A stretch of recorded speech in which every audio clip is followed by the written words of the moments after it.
Ce soir, j'avais envie de te dire quelque chose. Ce n'est pas de ta faute. Oui, ce n'est pas de ta faute si quand tu étais enfant, on t'a maltraité. Ce n'est pas de ta faute si quand tu étais jeune ado, on a abusé de toi. Ce n'est pas de ta faute si quand tu étais ado, on t'a manipulé, on t'a trompé, on t'a violenté, on t'a peut-être violé ton intimité. Ce n'est pas de ta faute.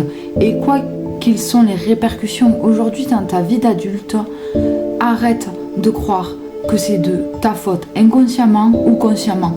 Parce que certaines personnes proches du cercle, parce que souvent ces choses-là viennent de la famille, il faut dire qu'il y ait de proches, et certaines personnes vont te faire croire que c'est de ta faute, vont te faire croire quelque part, sans te le dire directement, mais vont te faire culpabiliser, vont semer des graines qui vont germer et dans ta tête vont mûrir comme si tu étais le fruit porteur de cette chose qui t'est arrivée.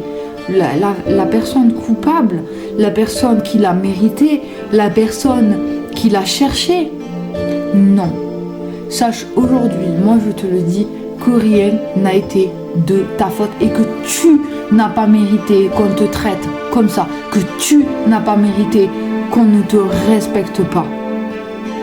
Toi, tu étais inconscient, inconsciente, insouciant, insouciante, tu n'as rien demandé. Et il y a des gens qui ne se remettront jamais en question des actes qu'ils ont faits et qui pourront faire passer ça comme normal parce qu'on vit dans une société de patriarcat ou parce qu'on vit dans une société de hiérarchie, etc. Et donc, qui vont toujours réussir à sortir du chapeau pour te faire porter le chapeau des choses que certaines personnes t'ont fait ou que eux-mêmes ils t'ont fait. Ils vont te mettre ça dans la tête.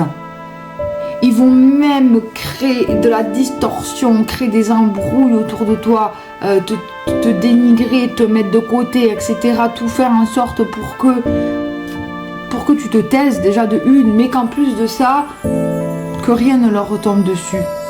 Parce que toi derrière, tu as grandi avec ces souffrances, tu as grandi avec ça, tu as dû te reconstruire avec toutes ces blessures. Mais en plus, peut-être que à cause de tout ça, de cause à effet, toi-même, tu as eu des comportements parce que ces choses-là t'ont abîmé, ces choses-là ont répercuté sur tes propres comportements à toi. Donc toi aussi derrière, peut-être que voilà, tu as été de telle ou telle façon après, t'as fait, et on va te le reprocher. Et c'est ça qu'on va pointer du doigt. C'est ça qu'on va pointer du doigt. Et pas vraiment la source du problème. Non, parce qu'il faut protéger l'image. En tout cas, moi je vais te dire quelque chose aujourd'hui. Next, ces personnes-là de ta vie, arrête de te tourmenter. Rien n'était de ta faute. Tu n'as pas mérité ce qu'on t'a fait. Tu n'as pas mérité ce qu'on t'a dit. Tu n'as rien demandé. Tu n'étais qu'une enfant.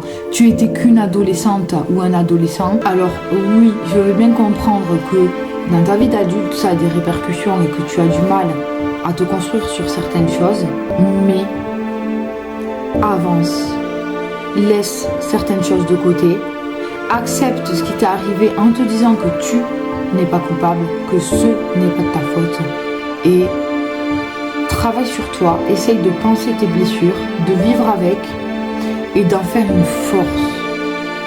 Fais-en une force. Et toutes ces personnes-là qu'on manigance derrière toi, par la cause à effet, emmerde-les profondément, aussi profondément qu'ils aillent voir les entrailles de leur propre enfer.